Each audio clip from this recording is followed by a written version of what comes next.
Assalamualaikum warahmatullahi wabarakatuh. Untuk anak-anakku kelas 9 SMP, video kali ini akan membahas tentang tanah dan keberlangsungan kehidupan. Bab ini adalah bab 9 yang ada di buku paket.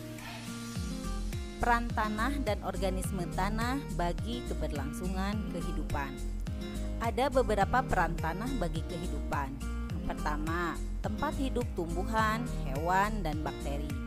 Yang kedua, penunjang kesehatan dan penyedia keperluan manusia. Yang ketiga, penyedia dan penyaring air. Yang kedua, peran organisme tanah.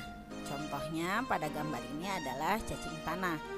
Perannya pertama sebagai dekomposer, yang kedua sebagai pereaksi kimia dalam tanah, yang ketiga pengurai polutan dalam tanah, yang keempat pencegah penyakit tanah, yang kelima pemberi pengaruh pada tekstur tanah, dan yang keenam pengatur kegemburan dan struktur tanah.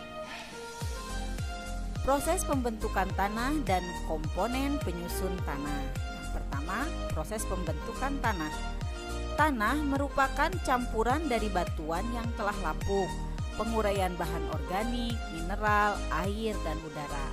Tanah terbentuk karena adanya pelapukan fisikawi, kimiawi, dan biologis. Faktor fisik yang mempengaruhi pelapukan adalah iklim, sinar matahari, curah hujan, dan suhu bumi.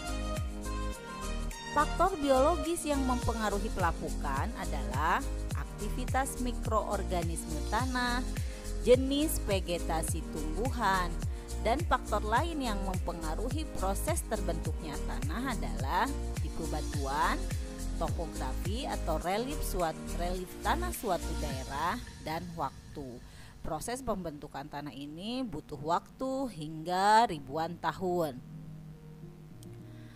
Komponen tanah, yang pertama ada batuan, kedua ada udara, yang ketiga humus, yang keempat air, yang kelima mineral, dan yang keenam komponen organik. Di sini ada gambar penampang tanah. Jika digali, maka setiap lapisan akan terlihat berbeda.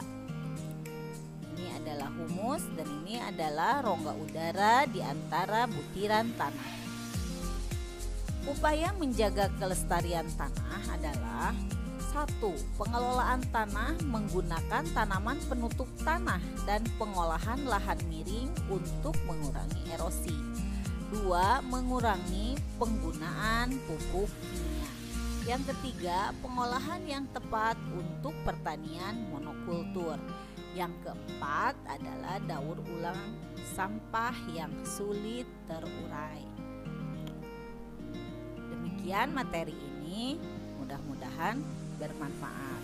Wabillahi taufiq wal hidayah. Wassalamualaikum warahmatullahi wabarakatuh.